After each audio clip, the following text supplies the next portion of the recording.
Hello friends, it's Vlad again, and today we have another video lesson about collocations. Today let's learn everything we can learn about emotions.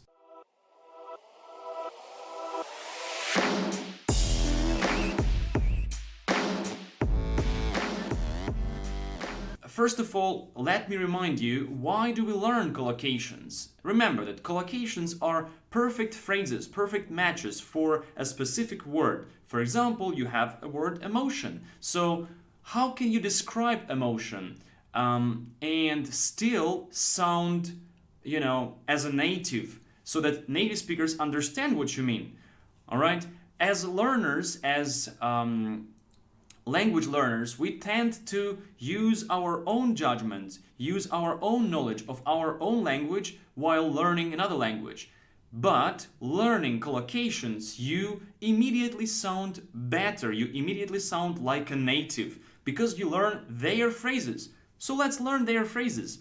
And today, as you remember, our word is emotion. So what are the adjectives we can use to describe emotion?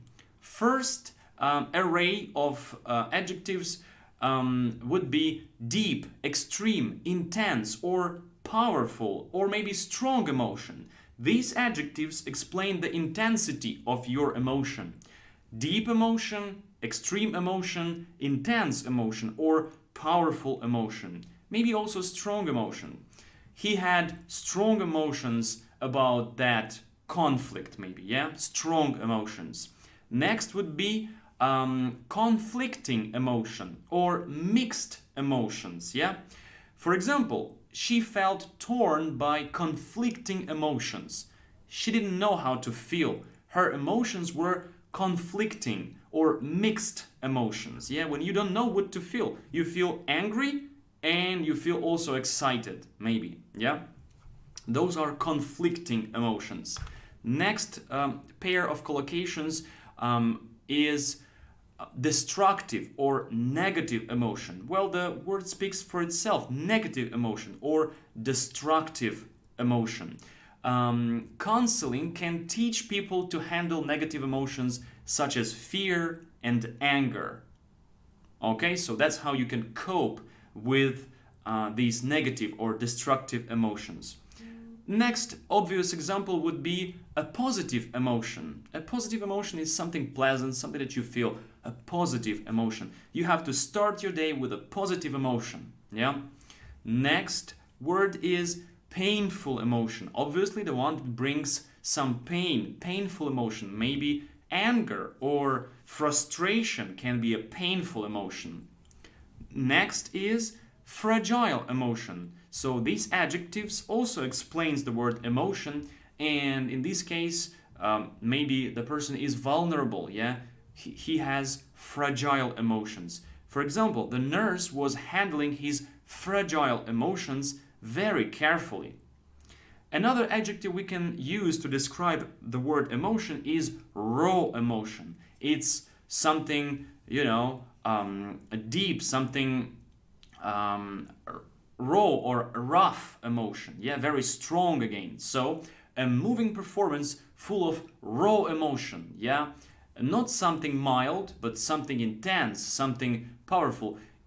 It's usually used in a positive meaning. So raw emotion, yeah, could be used in a positive or negative meaning as well. Next adjective we can use is suppressed emotion, the one that is not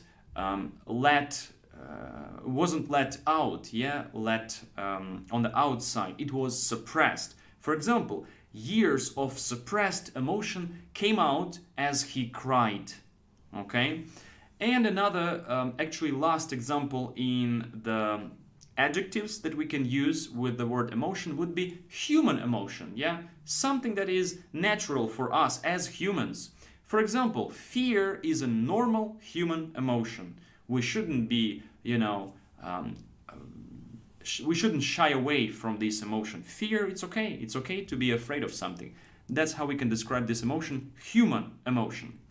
Next category that I want to introduce today would be the quantifiers. Now, when do we use quantifiers? We use quantifiers with uncountable nouns, and emotion is actually in some way uncountable nouns. So of course we can have two conflicting emotions, but how we can quantify the word emotion?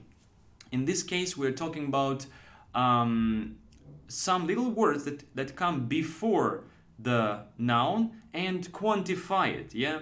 So, for example, the first one would be hint of emotion. Hint of emotion. It's a kind of like evidence that the emotion is there. For example, there wasn't a hint of emotion in his eyes. So you couldn't see what he feels, yeah? What he experienced, what kind of emotion he experiences.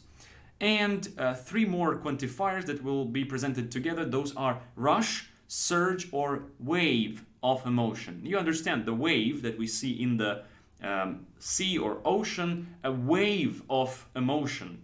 For example, she felt a sudden rush, surge, or you can use a wave of emotion at the thought of seeing him again.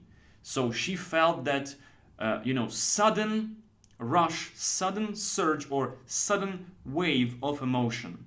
She started to feel something suddenly. And the last category in this video, those are verbs that we can use with emotion. Basically, what can you do with emotion? First of all, the obvious verb to use is to experience or to feel the emotion.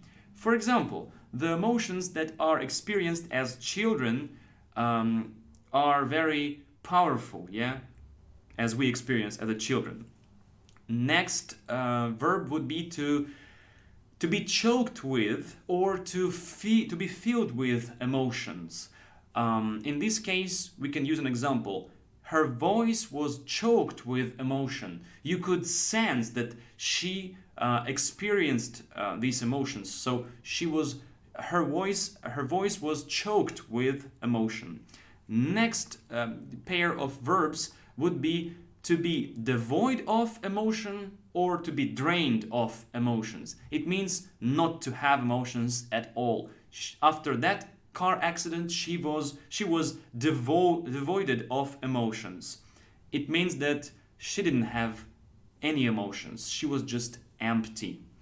Next verbs that we can use, those would be to display, to express, or to show an emotion. Yeah. An example: drama can help children to express their emotions. Yeah, drama.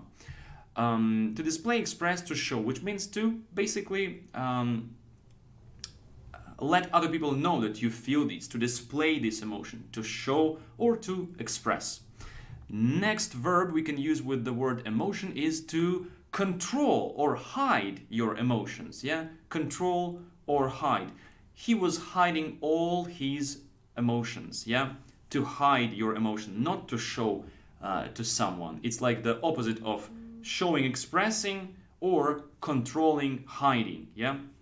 And two last examples of the verbs we can use with the word emotion would be to provoke or to stir up some emotions, to make other people feel that. For example, an incident that has aroused strong emotions locally. Something happened in the community, and that thing aroused or you can say provoked the emotions locally.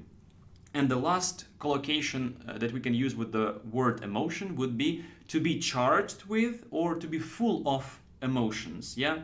In this case, again, you are saying that you experience something, you are full of that. So to be charged with or to be full of emotions.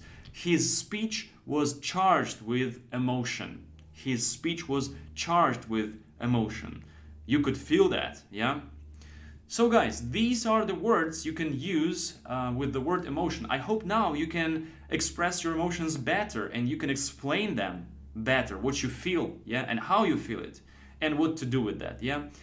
Thanks for watching. Don't forget to like this video, subscribe to my channel for more videos about collocations, and share this video with your friend who's learning English so that they can also learn collocations with this word and start speaking and start using language as a native, like a native. Yeah? Thank you guys. We'll see you next video.